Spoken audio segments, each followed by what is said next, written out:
I want to thank you for tuning in and hitting that subscribe button so that you know what?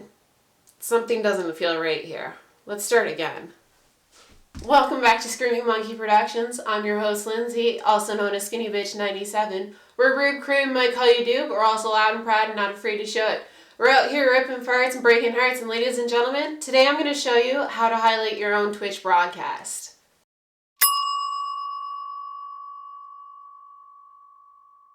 To start off, you're going to want to log into Twitch, otherwise this is all going to be pointless and you're not going to be able to do anything.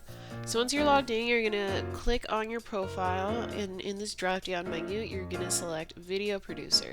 This is going to bring you to the next page, which is going to show you all of your past highlights and broadcasts. All the past broadcasts will still have the highlight button next to them, whereas your past highlights will have the watch tab next to them. Select the video that you would like to highlight. I personally use the drop down menu, select Highlight. Once this page is loaded, you have different options here. You have a section to edit the title. You can leave it labeled as a highlight, or you can change it up. Personally, I like to change it up because I will be exporting this to YouTube later. Next, we have our timeline just underneath the preview screen.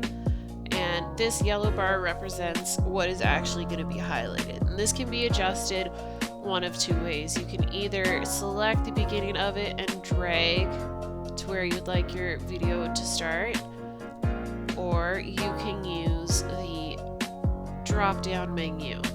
The drop-down menu has a few options: start segment, end segment, split segment, remove segment, add new segment. Once you have decided where you want to start your highlight, simply bring up the drop-down menu and click Start Segment here. If you decide to record the entire broadcast instead of just editing out parts that maybe are unfavorable, you can then head to the end of the timeline, move the cursor there, use the drop-down menu, and click End Segment here. Once you're done with that, you click Publish Highlights, and it will bring up the next menu, which will allow you to change the thumbnail, edit the description, edit the title, as well as add any categories.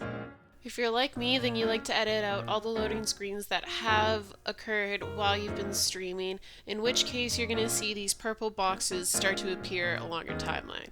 No worry, these serve the same purpose as the yellow box. They are just telling you, hey, this is a segment you've cut out earlier. It's still here, it's still ready to go. You can come back and adjust the segment if you want. Well, that's all the time I have for this week. It's time for me to boot, scoot, and boogie out of here, bud. If you want a shout out at the end of my video, make sure to comment, like, or subscribe here on YouTube. Follow my latest post on Instagram at SMP2010. Follow me on Twitch so you're notified every weekday when I go live at 5. Interact with me on Twitter by tagging SMP2010official. And if that's not enough content for you, find me on TikTok or Snapchat, SMP20101. As always, love you little stinkers.